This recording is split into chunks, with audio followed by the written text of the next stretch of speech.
नमस्कार दोस्तों, भारत सरकार के खेल मंत्रालय ने नेशनल स्पोर्ट्स बोर्ड और ट्रिब्यूनल से संबंधित अधिसूचना यानी नोटिफिकेशन 1 जनवरी को जारी कर दिया है। यह अधिसूचना भारत के खेल इतिहास में एक बड़े बदलाव की शुरुआत है। इस अधिसूचना का अर्थ सरल शब्दों में इसका मतलब है कि भारत सरकार ने 1 जनवरी 2026 से खेल कानूनों के एक बड़े हिस्से को आधिकारिक तौर पर एक्टिव यानी सक्रिय कर दिया है। यानी आज से इसने कानूनी रूप ले लिया है। कानूनी आधार। अब तक भारत में खेल संघ यानी फेडरेशन काफी हद तक स्वायत्त थे और नेशनल स्पोर्ट्स डेवलपमेंट कोड 2011 के दिशा निर्देशों पर चलते थे। अब यह एक वैधानिक कानून बन गया है जिसका उल्लंघन करने पर कानूनी कार्रवाई हो सकती है। सरकार ने पूरा कानून एक साथ लागू करने के बजाय इसके चुनिंदा हिस्सों जैसे बोर्ड का गठन, नियम बनाना, इनको पहले लागू किया है ताकि खेल संस्थाओं को नए नियमों में ढलने का समय मिल सके। इसका मुख्य प्रभाव क्या होगा? इस नोटिफिकेशन के लागू होने के बाद भारतीय खेल जगत पर गहरे प्रभाव पड़ेंगे। सरकारी नियंत्रण बढ़ेगा। अब राष्ट्रीय ओलंपिक और अन्य खेल संघों को इस अधिनियम के ढांचे के भीतर ही काम करना होगा। इसमें पहले उनके चुनाव, कार्यकाल और काम करने के तरीके के लिए सख्त नियम होंगे। इससे संघों में वंशवाद और लंबे समय तक जमे रहने वाले पदाधिकारियों पर लगाम लगेगी।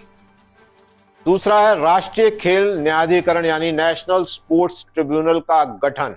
वह इस अधिनियम का सबसे प्रभावशाली हिस्सा है।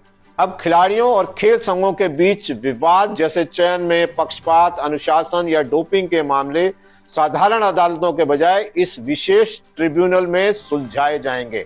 इसमें विवादों का निपटारा तेजी से होगा। पारदर्शिता और जवाबदेही बढ़ेगी। चूंकि अब यह एक कानून है, इसलिए सभी निकायों को अपने खातों, निर्णयों और चयन प्रक्रियाओं को पारदर्शी बनाना होगा।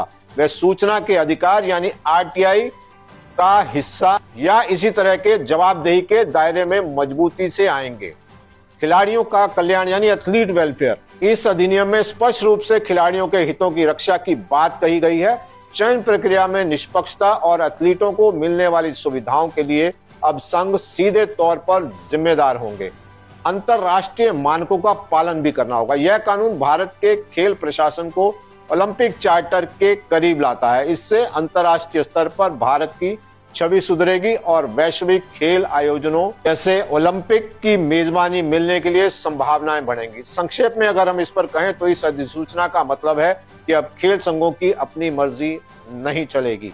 उन्हें सरकार द्वारा निर्धारित संवैधानिक ढांचे के भीतर काम करना होगा। इसका सबसे बड़ा फायदा खिलाड़ियों को मिलेगा क्योंकि उन्हें एक निष्पक्ष और पारदर्शी व्यवस्था मिलेगी।